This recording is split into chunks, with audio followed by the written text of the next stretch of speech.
Ser trader sin tener fundamentos, sin tener bases, sin tener una guía, pues hay mucha desinformación. Sí. Y ahí es cuando pues yo pedí ayuda a mi familia.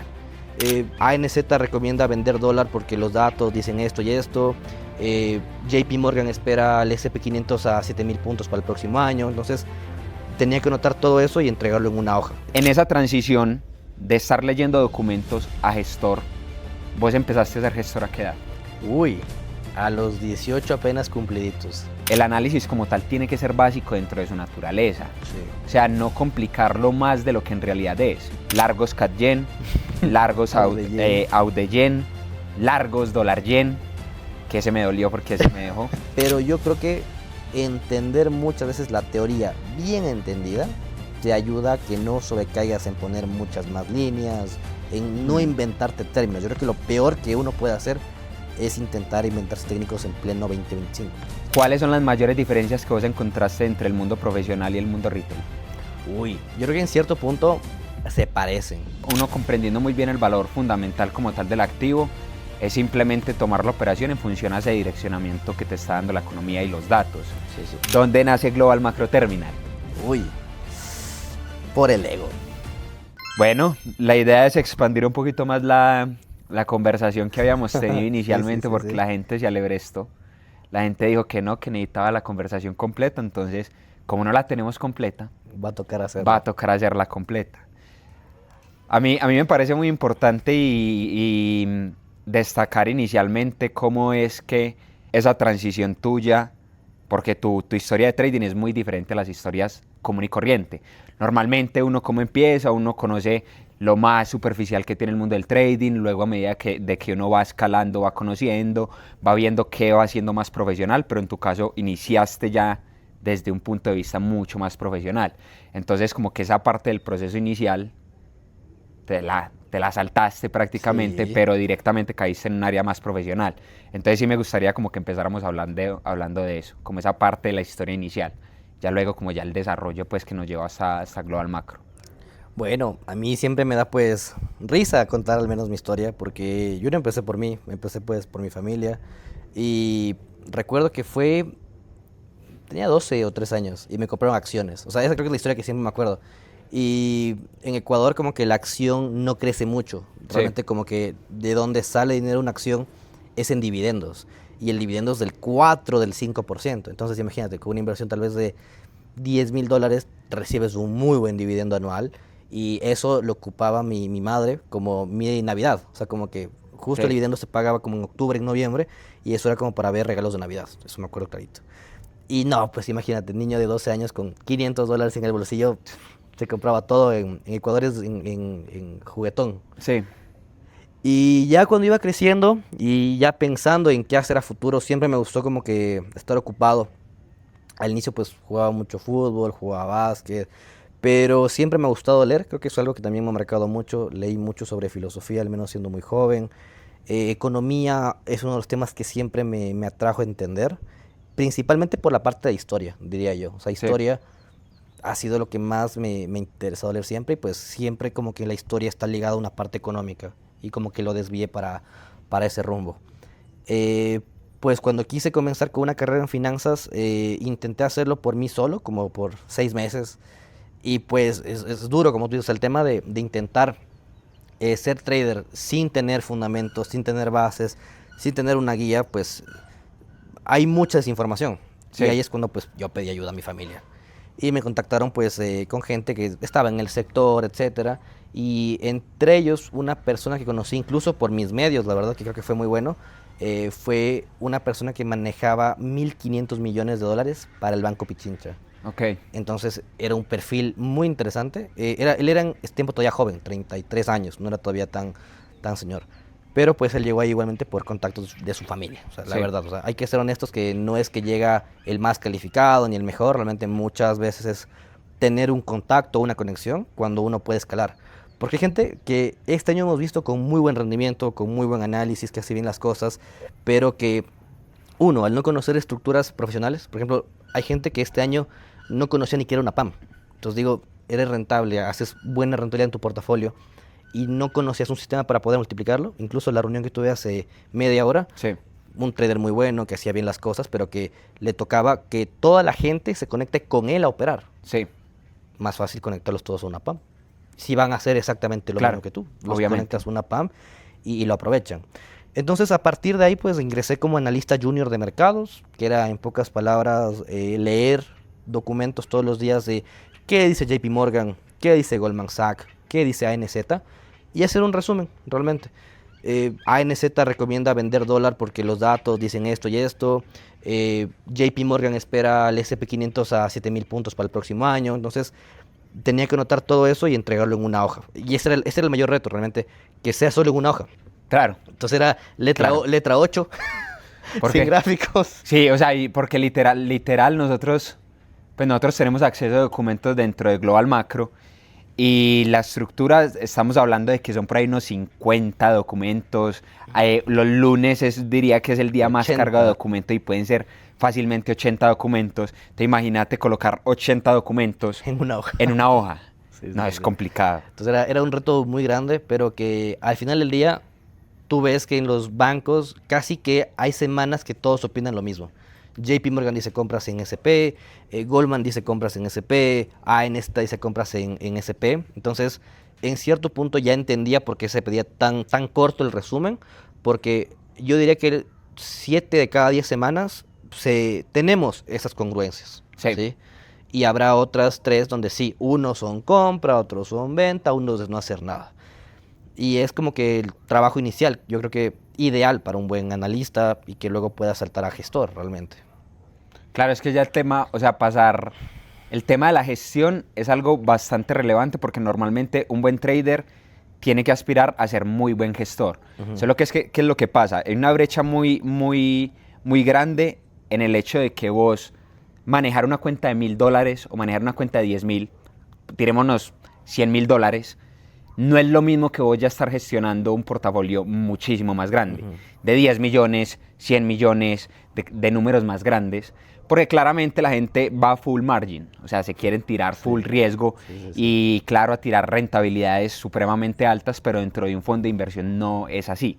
No se busca también es preservar el cliente, la salud financiera del cliente y a partir de una muy buena gestión empezar a sacar un rendimiento que sea coherente y genere alfa. Sí, O sea, ganarle al Standard & Poor's 500. Como que vos logres hacer más del Standard & Poor's 500 durante el año, ya estás haciendo muy buen trabajo. ya es un golazo. Exactamente. Sí, sí, sí, Entonces, en esa transición de estar leyendo documentos a gestor, vos empezaste a ser gestor ¿a qué edad? Uy, a los 18 apenas cumpliditos. Yo recuerdo que justo pasé mi cumpleaños y empezó el COVID.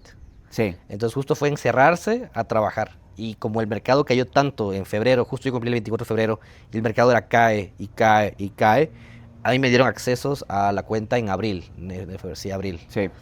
El mercado estaba en el punto Claro, más bajo. está en el punto, en el No mejor había otra idea que comprar. SP, comprar Nasdaq.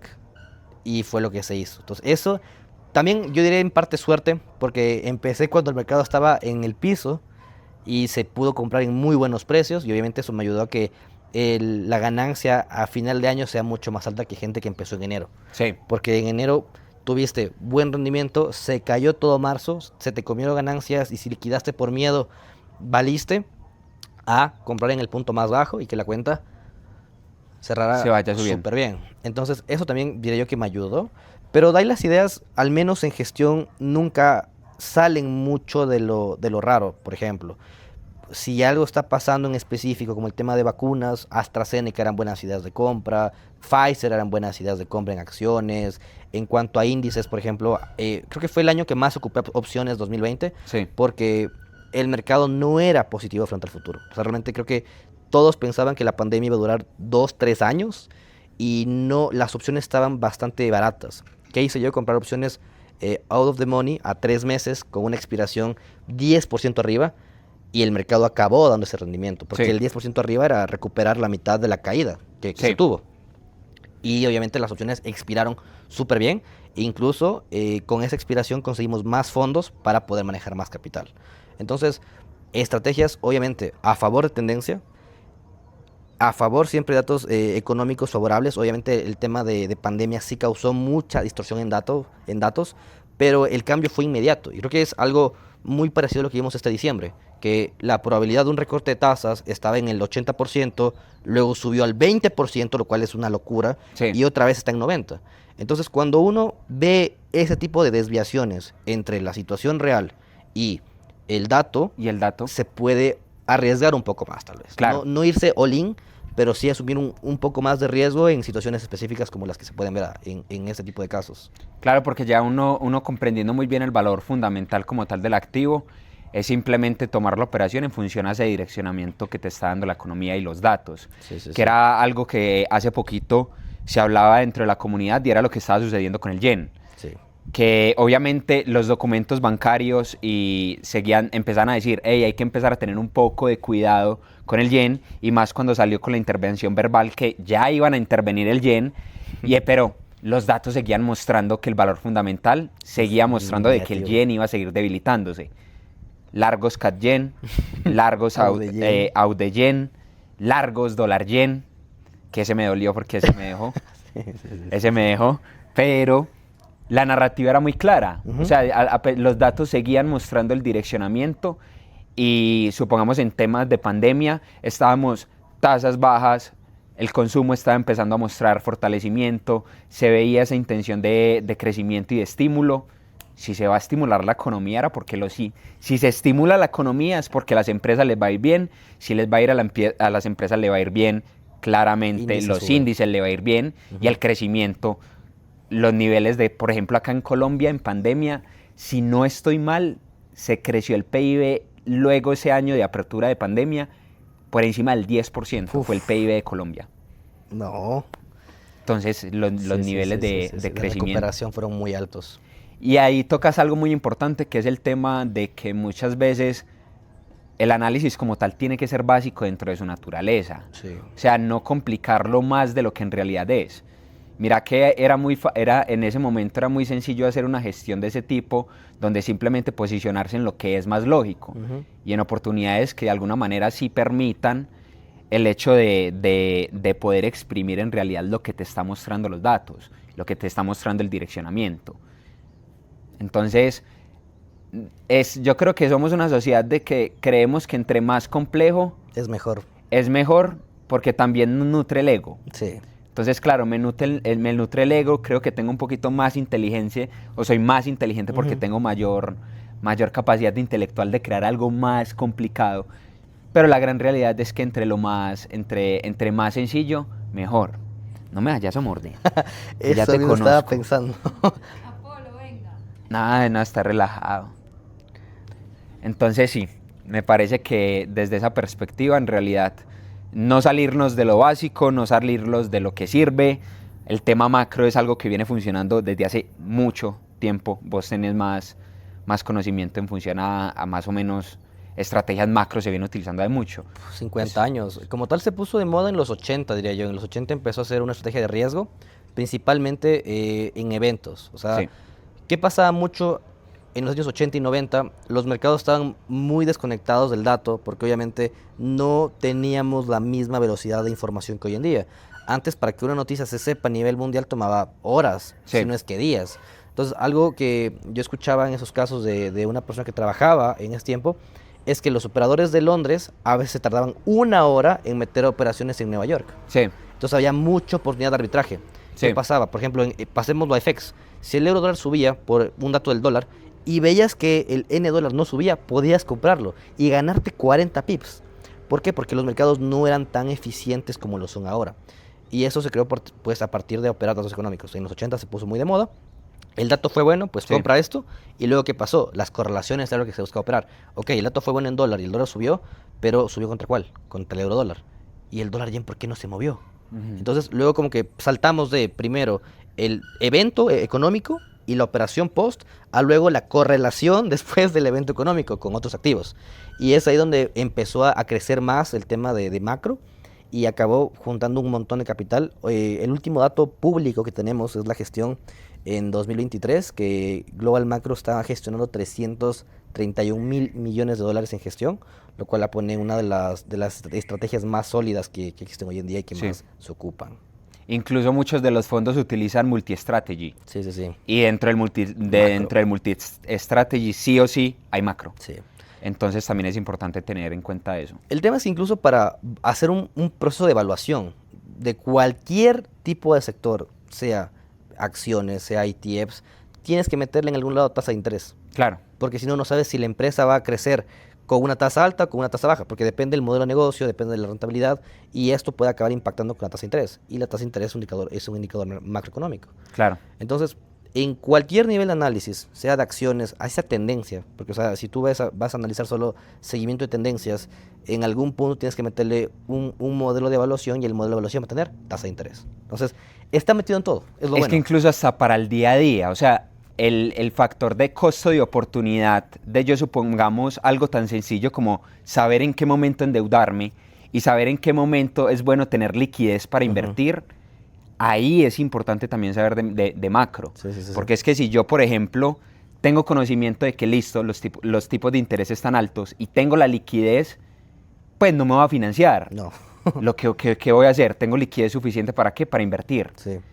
Invierto a tasas de renta fija que son mucho más altas, una rentabilidad que prácticamente te están dejando números muy importantes y te obtienes esa rentabilidad simplemente por poner tu liquidez en ese tipo de activos.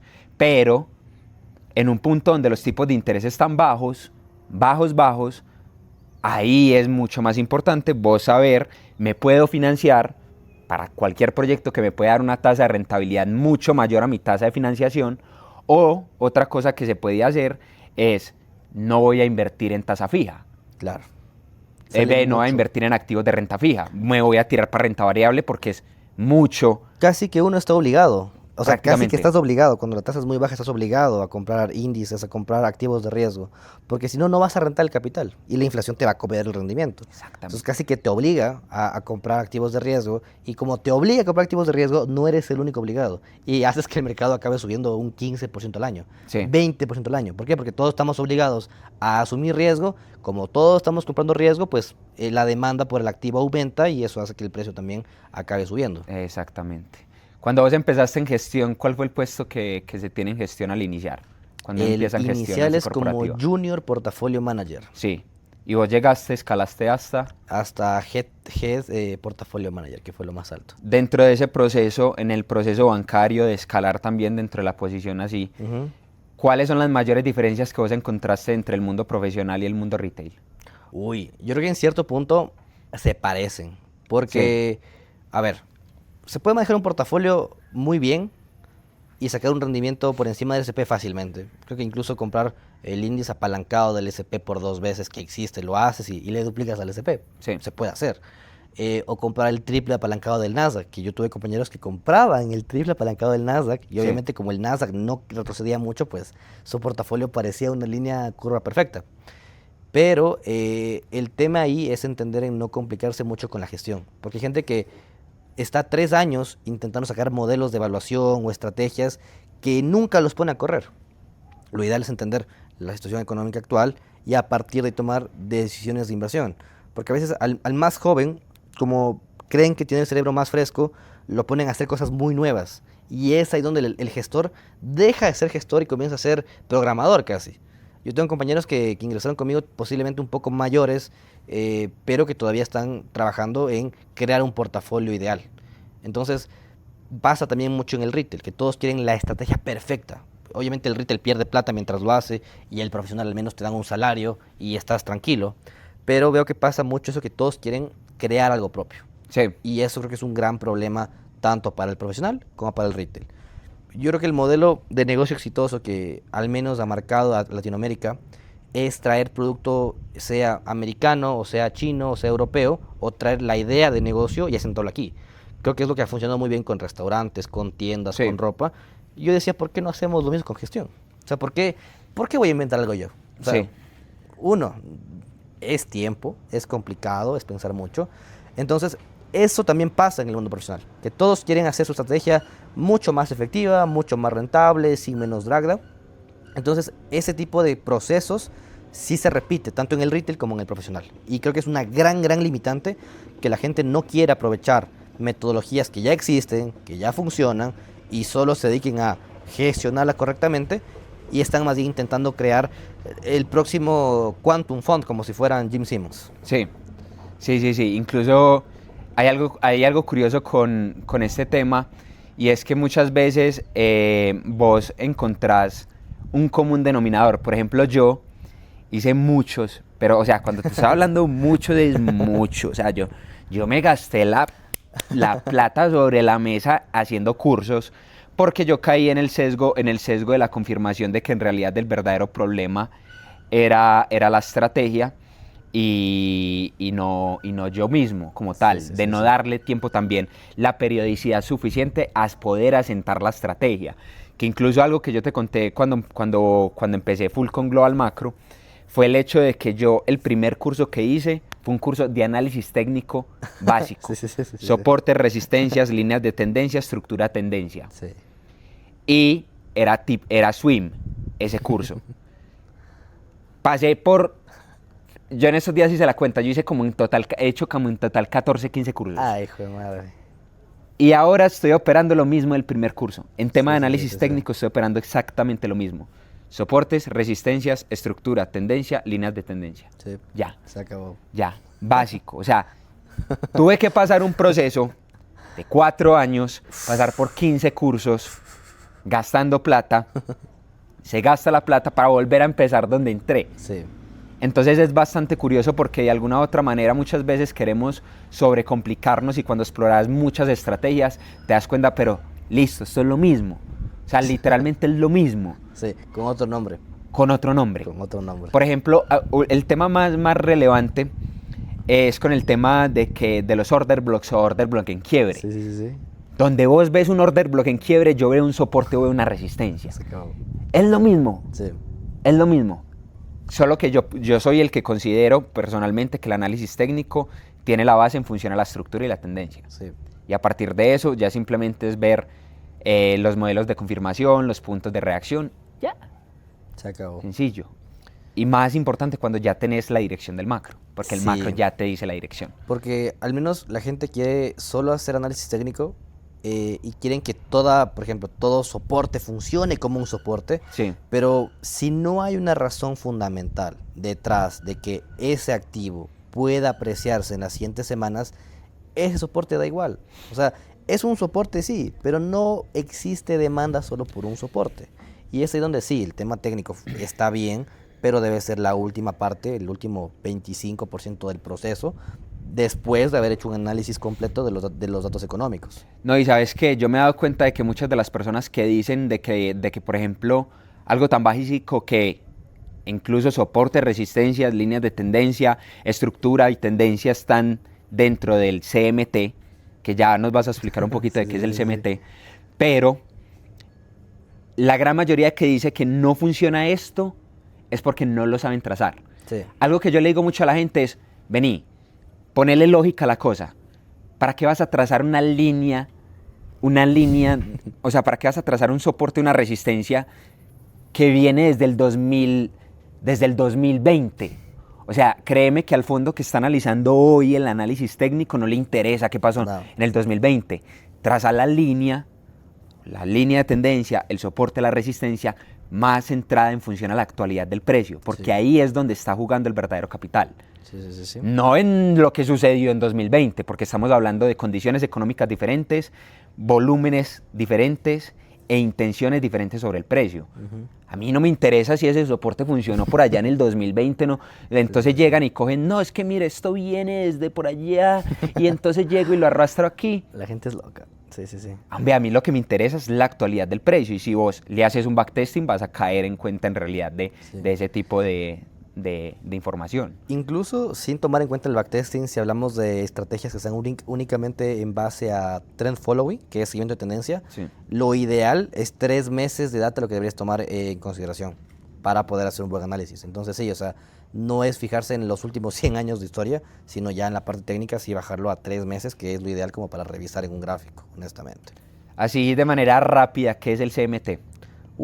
El CMT es una certificación que existe para analistas técnicos, ¿sí? Chartered Market Technician.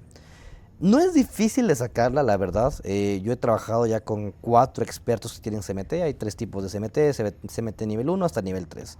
Tú compras tu librito que vale como $300, te lo lees, tienes que viajar a dar la prueba en persona, la das y si la pruebas pues te dan tu certificado. ¿Qué es lo bueno de un CMT? Que te comprueba que su análisis técnico es decente. No diría yo que es bueno, que es decente. Tal vez un CMT nivel 2 ya tiene un buen nivel de análisis. Pero yo que he tenido la oportunidad de leer esos libros, que estuve con gente muy cercana, que tuvimos incluso una persona trabajando en Global Macro Solutions que tenía CMT, su análisis es sencillo: soporte, resistencia, media móvil, línea de tendencia. Pero yo creo que entender muchas veces la teoría bien entendida te ayuda a que no sobrecaigas en poner muchas más líneas, en no inventarte términos. Yo creo que lo peor que uno puede hacer es intentar inventarse técnicos en pleno 2025, ¿sí? Sí. Entonces, creo que lo importante es tener lineamientos claros, ok, entender qué es análisis técnico y, ok, esta parte, pues, ve a buscar la parte académica, ¿sí?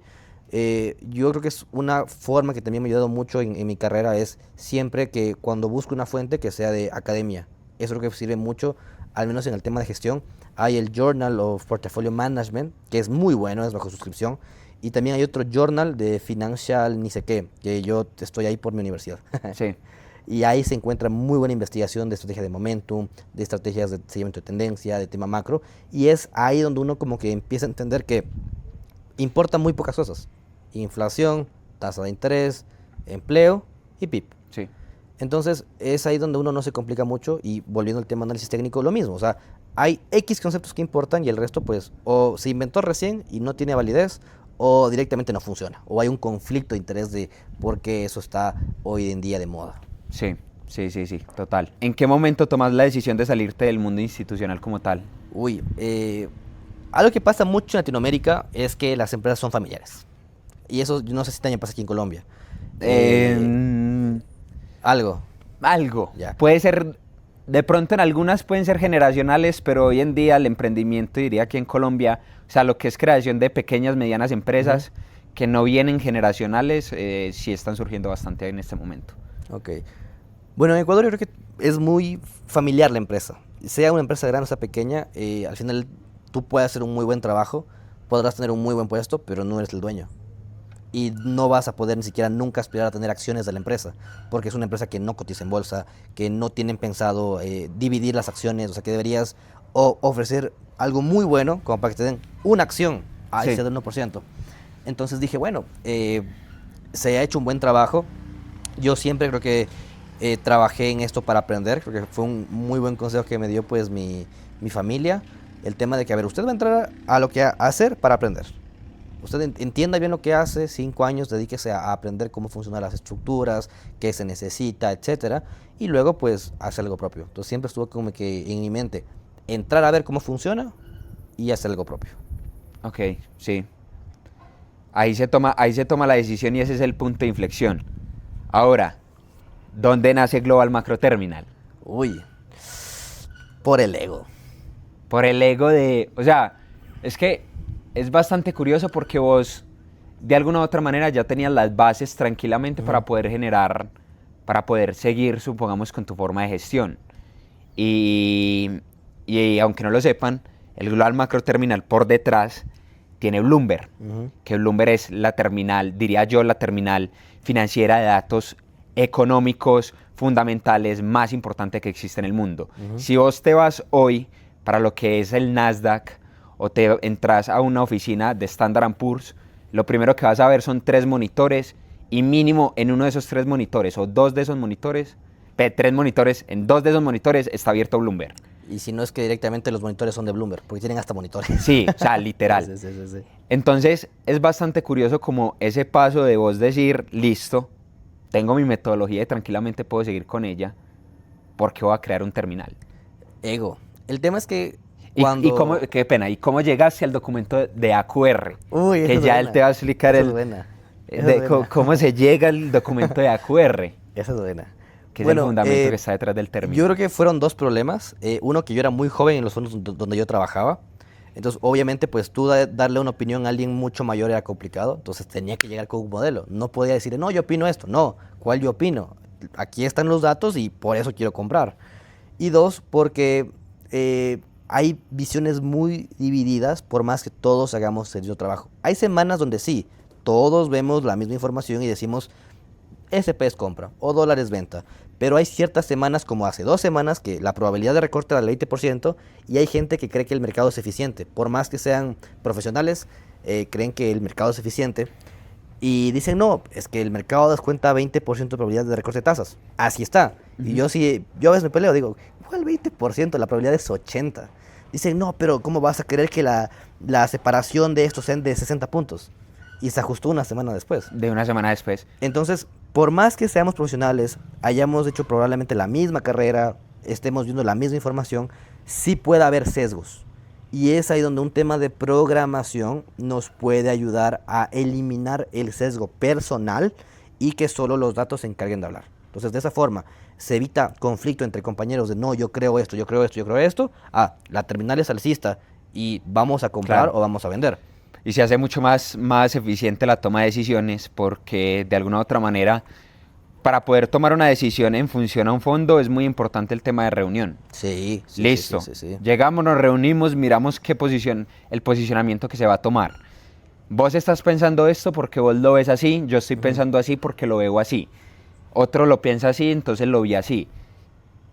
Entonces, claro, imagínate todas las ideas que se tienen que traer a colación dentro de una reunión para la toma de una decisión. Cuando el software lo que hace de alguna u otra manera es listo, esta va a ser la base de toma de decisiones de nosotros, Sí. porque no lo inventamos nosotros. El fundamento dice que este debería de ser. Exacto. Y también la data que respalda que en realidad ese tipo de gestión funciona. Ujú. Entonces, tenemos esta base y a partir de esa base se toma la operación. Si no se cumplen los criterios que se están poniendo dentro del terminal y lo que es la base de nuestra operativa, pues simplemente es una operación que no va acorde con la metodología. Exacto. Entonces es mucho más fácil la toma de decisiones. Incluso creo que una historia que a mí me marcó mucho y que creo que es una de las razones por las cuales nace el software es lo que hacía Ray Dalio. Ray Dalio es el gestor más grande hoy en día de América, del mundo en general. Y toda decisión de inversión que a él le llegaba, o sea, un rationale que le entregaba a un colaborador, él era el único que ejecutaba. Sí. Y cuando él intentó pasar sus estrategias de inversión a programación, tuvo muchos errores porque algunas eran como que contradictorias. Y es cuando dije, no, pues no hagamos algo extremadamente complejo, sino más bien empecemos con lo mínimo. Empecemos con lo mínimo que es tasa de interés, desempleo e inflación. Y ya con el paso del tiempo hemos ido incorporando algunos indicadores y probablemente como estoy se mantenga para 20 años, porque nos podemos ir al caso muy extremo, que tienes 100.000 millones disponibles para investigación y aún así tu estrategia no puede ser estandarizada, que es por ejemplo lo que le pasó a Ray Dalio. Y es una historia pues muy interesante que la gente a veces no conoce, cree que Ray Dalio tiene sus métodos de análisis muy buenos, que los tiene, sus procesos son muy buenos, pero cuando él intentó todos estos principios que él tenía de inversión, meterlos en un software, no pudo hacerlo, porque eran muy complejos. Claro. Dije, hagamos al revés. Empecemos con un producto mínimo viable y a partir de ahí construimos. No al revés de primero hacer toda la infraestructura, manejar todo el fondo y que siempre dependa de mí. ¿Qué es lo que le pasaba a Ray Dalio? Él es quien aprobaba la idea. Él era el filtro. Y a veces se le iban ideas muy buenas que nunca las aprovechó. Y dije, no, yo no puedo cometer ese mismo error. Si la gente tiene talento y sabe hacerlo bien, hay mucha gente más inteligente que uno. Y eso hay que aceptarlo desde el día cero. Obvio, o sea, obvio, que no obvio. somos la persona más inteligente y que hay gente que lo hará mejor. Sí, sí, claramente. O sea, es empezar siempre con lo que está al alcance. Siempre. No, es que vea, lo que tenemos al alcance es ahora. Supongamos, lo voy a traer a algo de la cotidianidad, la creación de contenido. Ujú. Empezar con lo mínimo, o sea, Sí, con sí, lo sí. que necesitas en realidad para poder sacar lo que se conoce como el MVP, el Sí, mínimo sí. producto viable. Sacas ese MVP y vas ajustando en el camino. Exacto. No esperas 10 años. 10 años a que tengas todo perfecto y ya luego volverte. O sea, es mucho más fácil yo crecer en esta dirección Que al revés. a yo crecer en esta dirección. Sí, sí, sí, sí, sí. Porque es mucho más complicado. El hecho de tener muy claro ese factor de crecimiento obviamente progresivo. Ujú. que es prácticamente así es el proceso del trader como tal. Sí. Y yo creo que también eso es muy bueno para el trader. El tema es que a veces no evolucionan a un nivel mucho más elevado de conciencia. No, mentira. O sea, de ver la fuente del dato. O sea, yo, bueno, al menos diría que eso es culpa igual de mi familia. Mi familia es muy académica. Hoy en día, pues mi familia está haciendo el doctorado. Un Sí. familiar mío haciendo el doctorado. Yo realmente no soy mucho de estudiar, pero en familia creo que todo el mundo, toda la época le ha gustado escribir artículos científicos, hacer investigación. A mí no me gusta, la verdad. Pero yo siempre que tenía una duda, decía, ¿y dónde busco? Y la primera respuesta tenía, busca qué están escribiendo los académicos. Y ahí es cuando encuentro AQR. Ahí es cuando encontró QR. Hay una página que se llama SSRN, si no me equivoco. Y ahí se publica un montón de papers de ciencia, de salud, de todo, o sea, todas las áreas. Si tú ahí pones finance, encuentras un paper de estrategias de momentum en acciones, estrategias de penny stocks, estrategias de cripto. Obviamente son papers de 40, 60 hojas y con mucha fórmula matemática, pero si tú sabes leer eso, pues tienes una buena metodología. Y que la escribieron pues, probablemente 8 personas y que al final te ponen la estrategia rentable o no rentable. Entonces, ahí es que me encontré el paper en 2019, cuando lo publicó Sí. AQR. Porque la primera versión, no recuerdo bien el nombre. La segunda versión, que ya fue la de 2023, se llama Economic Trend. Pero la primera versión, no recuerdo bien el nombre, pero la versión cero de donde nace ese tema de calificación fue publicado en 2019 por el equipo de AQR Capital Management. Empieza y te encontrás con el documento de AQR y vos ya decís, esto lo tengo de alguna u otra manera. Es que la idea de Camilo al iniciar con el terminal nunca fue ni siquiera escalar el producto, No, ni volverlo un producto, incluso, o sea, la idea principal, ¿cuál era? Para justificar mis operaciones. Para justificar, personalmente. Sí, para yo decirle a mi jefe, a ver, los datos me dicen esto, no me puedes negar la operación, no me puedes decir que no puedo operar. Y era porque todavía estaba en la universidad. Claro. Entonces no podía escribir un documento de 4 hojas diciendo, oye, quiero comprar por esto y por esto y por esto, sino la calificación del modelo es esta, aquí están los documentos que respaldan el modelo, pues apruébamelo ya. Claro. Entonces era más rápido el proceso de aprobación de ideas. Porque te digo, o sea, el gestor, cuando es bueno y tiene mucho capital, sí se le sube los humos. Y yo pongo en este caso a Ray Dalio, que es el top performance, o sea, que está a nivel de gestión de capital. Si él se crea el filtro, lo mismo pasa con fondos más pequeños. Sí. El que está arriba cree que él es el filtro de todo. Y uno como, en este caso como colaborador, yo decía, no, ¿cómo hago que quien está arriba me apruebe más rápido el proceso? Con el software, con la calificación. Empieza el software como tal, como esa metodología de validación, y ya luego se convierte en full la herramienta de gestión que hay detrás de Global Macro. Sí, sí, sí. ¿En qué momento nace Global Macro? ¿Cuál? A ver. Global Macro existe hace 50 años. Sí, Global Macro Solution como tal. Hace, ya ponle 4 años, debe ser 3 años, 8 meses. Sí. Nace la idea de poder justificar contra, como te digo, primero contra mi jefe, Sí. luego justificar con compañeros. Y algo interesante que pasaba es que la gente le da pereza hacer modelos de evaluación. Entonces yo empecé a compartir los modelos de evaluación entre amigos, entre conocidos de la industria, decían, oye, está bueno. Y es algo que a mí todavía me da risa, es que cuando tengo una reunión con alguien, su producto está muy bueno. Es como que digo, es que no lo hicimos como un producto pensado para la gente, fue como que pensado para que un gestor que está 8 horas en oficina ya pueda estar más tranquilo viendo la data. Claro, obviamente. Entonces nació hace 4 años, diría yo. Incluso mi primer cliente grande, que justo fue el primero, fue un fondo donde yo colaboré por algún tiempo. Compraron el acceso para toda la gente. Entonces ya eso fue un muy buen acceso. Y hace un año, más de un año, debe ser ya año y medio, yo siempre he tenido gente cercana que... Yo realmente no hablo de mi trabajo. O sea, yo Sí. fuera de reuniones, digo, no, trabajo en finanzas. Pero hay gente que sabe lo que hago, que sabe dónde trabajaba, que sabía lo que yo he hecho. Y a partir de como que, oye, pero enséñame. Y yo, no me voy a sentar 8 horas a enseñarte. Porque, Sí, o sea, literal. le decía, léete este libro ya, Principios de Macroeconomía de Dortmund, que es como que el libro que yo recomiendo. Y honestamente es pura teoría, o sea, no te va a servir para hacer trading. O sea, es mucha explicación del PIB, mucha explicación de inflación, etcétera. Entonces no vas a encontrar un modelo ahí, la verdad. Pero para que no molesten, porque es un libro de 300 hojas, al menos con eso van a estar un año. Claro. Y hace año y medio estaban que me jodían, pero ya, pues explícame. Y justo era cuando me tocaba pagar a mí bonos para los gestores. Y dije, chuta, en vez de pagar $80,000 a estos manes que me sacan un ojo de la cara y que si el próximo año viene otro fondo y les da el doble, que lo pueden hacer, Claro. se los lleva. Obvio.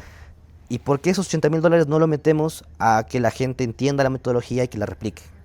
Y ahí nació el tema de abrirlo al público minorista.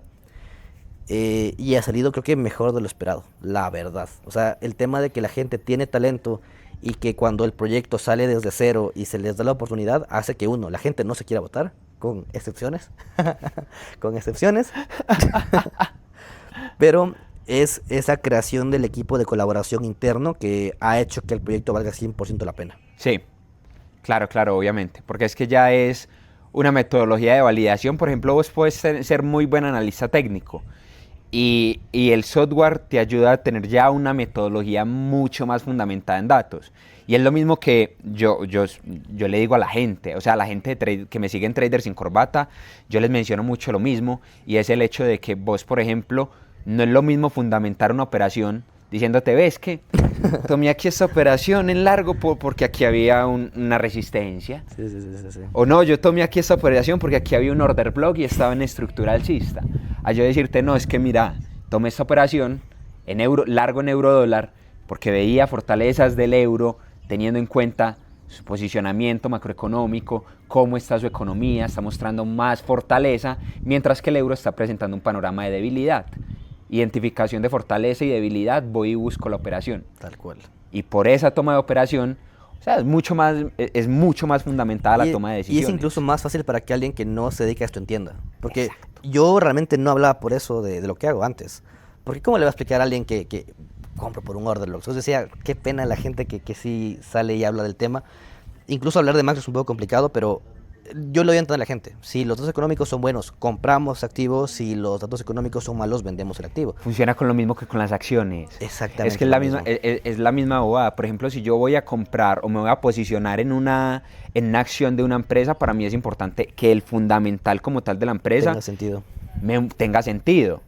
Analizo el estado de resultados, analizo los múltiplos, hago proyecciones de valoración, y con esas proyecciones de valoración ya sé cuál es mi precio objetivo. Sí. Es mucho más lógico. Que marcar entonces un order block. tiene más sentido. Sí.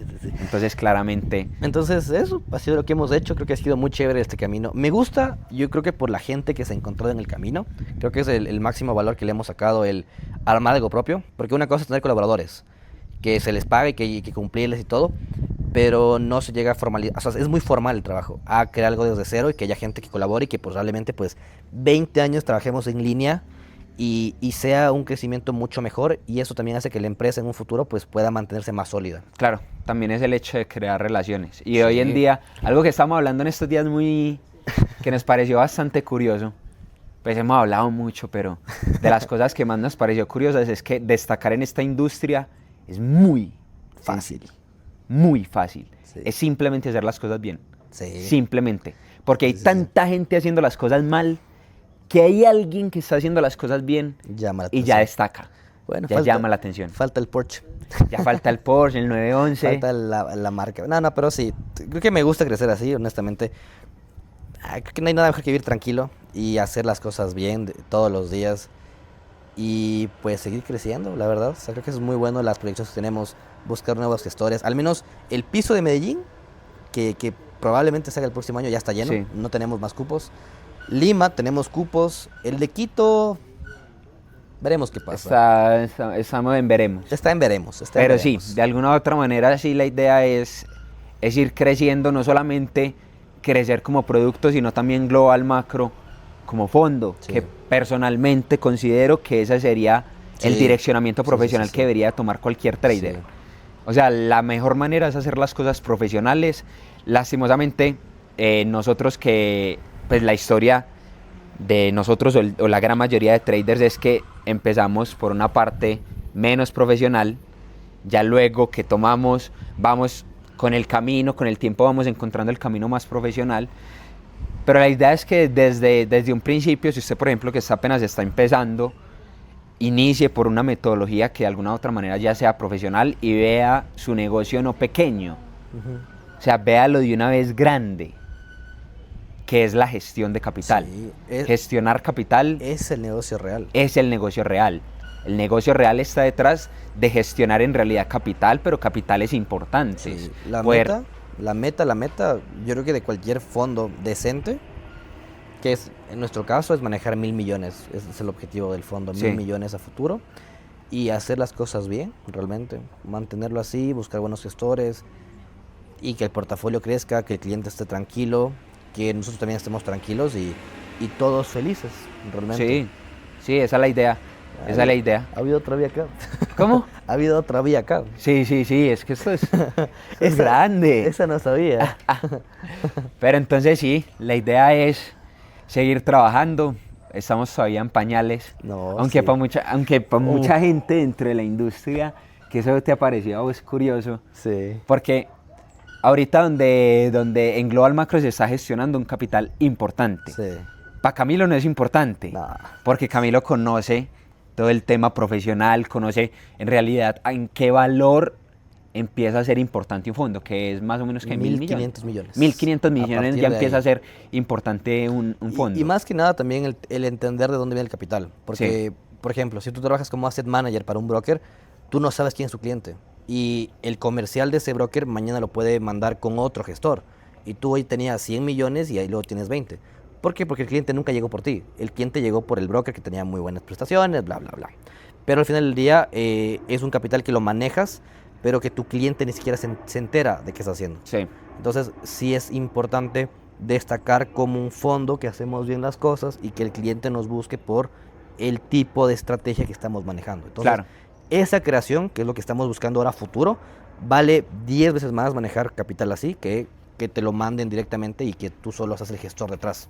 Claramente, claramente. Entonces eso ya es como, yo diría que está bien. Hay más cositas para hablar porque sí hemos sí, hablado sí. bastante estos días. Sí, sí, sí, sí.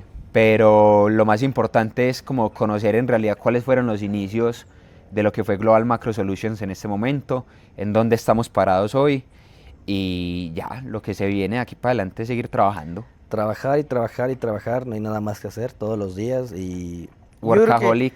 Workaholic siempre, nada más, honestamente, mantener siempre tranquilos, porque hay gente que ya empieza a ganar mucho y se aloca. Yo creo que nunca he sido ese grupo, honestamente no soy fan, no me No, gusta. tranquilo, vivir la vida Sí. tranquilo, relajado. Sin tanto estrés, sin de pronto, sino que es que la gente se acostumbra también a ponerle presión, mucha presión al trading. O sea, el Sí. trading propio, o sea, te ganaste $5.000 Y este quieren mes, hacerlo 10 todos los mil, meses. Nah. 15.000. El próximo mes no tenés nada que te asegure Sí, esa nada. rentabilidad. La educación financiera dentro del mundo de trading, Es muy del trader, importante. es muy importante. Sí. Y obviamente también trabajar en función a ese movimiento que te permita tener como ese ingreso, digámoslo así, como fijo, que te cubre un estilo de vida medianamente, o sea, no medianamente, un estilo de vida bien. No, yo viviría aquí sin tema. Sí, no, vea acá Con- vive. hoy en día con Starlink, no. Ah, Yo no. me monto una carpa aquí y él se opera tranquilo. No, uno vive aquí tranquilo y ya, No, sí. sin presión de nada, y uno opera mejor así. Sí. Sin presión de absolutamente Sí, sí. nada, Incluso, es mejor la toma de decisiones. aprovechando el chisme, ya que lo mencionas, hay un gestor muy bueno en México que no le hemos dado capital porque tiene varios vehículos, tiene más de 5 carros, tiene una casa muy grande. Sabemos que es bueno, pero cuando tiene un mal mes sí se va a menos 20%. Entonces, si fuera una persona que hace lo mismo, pero vive con menos cosas y menos excentricidades, porque ni siquiera yo digo que son lujos, son excentricidades, no tendría una caída tan fuerte en el portafolio y hubiera sido apto para que le demos gestión, por ejemplo. Entonces, sí, eres un trader y ganas mucho, pero cuando pierdes también Pierdes full. y la cabeza se te hace una locura por tener que pagar 20 cosas Claro. que tienes ahí. Imagínate, tengo que pagar seguros del carro, tengo que pagar impuestos prediales, tengo que cumplir con el mantenimiento del hogar, cosas así. Y si no llego a ese mínimo balance que me permita vivir, Nosotros rechazamos un trader muy bueno por eso, realmente. Porque decían, no, ese man, un mes que le vaya mal, yo creo que pierde todo. no, y se puede tirar Sí. también en los clientes. Sí, sí, sí, sí. Entonces, nada, Aprovechando, hay un estudio de la Universidad de Nueva York hecho en 2016 Sí. por un profesor muy bueno, no recuerdo, tengo un post en Instagram sobre el tema, de que los portafolios que son manejados por hombres que tienen minivans rinden un 3.2% más que un fondo normal. Y los fondos manejados por gestores que manejan un Lamborghini rinden un 2.6% menos. O sea, ese dato, Eso haría una diferencia más o menos como de 5%. 5 puntos en rendimiento anual, es una locura. ¿Sí? Y está en Instagram, tengo que revisarlo. Es un post que lo hice hace como en abril, me acuerdo. A eso hay de que la Universidad de hacerle... Nueva York. Sí, sí, sí, sí. Me lo mandas y a eso hay que hacerle... Muy buen videíto. estudio. Y está todo el estudio completo. Y dije, no, está bueno. Entonces, eso como que a mí sí me ha marcado en buscar siempre gente tranquila, gestores tranquilos, para que cuiden el portafolio, cuiden el rendimiento que están haciendo y que no se les vuele la cabeza, la verdad. Hombre, es que en realidad hacerse 30%, 35%, 40% Locura, anual es un montón de plata. es brutal. Solo que es que, ¿qué es lo que pasa? La gente está muy cerradita y piensa, no, pero es que 40% de 10.000. Pues bueno, 40% de 10.000 son $4.000 al año. Pero no te vas a quedar encerrado en los 10.000. El trading es un negocio de números. Sí. A medida, porque en bases técnicas, cuando tenés una muy buena gestión técnica de una cuenta de 10.000, pues muy probablemente simplemente es ponerle más ceros a tu cuenta, y si tu cabeza no se te va, o sea, si no perdés el foco, seguís manejando de manera conservadora, muy bien el movimiento, siendo muy racional en función a la gestión de que estás gestionando mayor capital, seguís haciendo exactamente lo mismo, ya no vas a rentar el 40%, pero no de 10.000. Vas a poder ganar el 40% de 10 millones, de 1 millón. Y es el mismo trabajo, la verdad. Y es exactamente el mismo trabajo. Y hoy en día la tecnología permite hacerlo mucho más fácil. No, en esta época con tanta cosa como cuentas PAM, cuentas MAN, un buen gestor hace maravillas, la verdad. ¿Qué es una cuenta MAN? A ver, la cuenta MAM como tal es copiar las operaciones que se tienen en una cuenta principal en otras por medio de un sistema de replicación, se podría decir. ¿Sí? Entonces, hoy en día hay 3 tipos principales, bueno, diría PAM, MAM y copy. Copy es un poco más riesgoso, creo yo. MAM hay que ajustar manualmente muchas cosas. La ideal sería, yo digo, la PAM. Como que tiene presets que tú los puedes poner y con eso se mantiene para nuevo capital. Eso me agrada más, un poco más de la PAM. Entonces, nada, yo creo que eso Sí. fue todo ya ahí. Ya me quedaré ya. Para los que estaban ahí dándole, que ti. Pregunta y pregunta Ay, cuando lleve. hablan. Ay, la rodilla.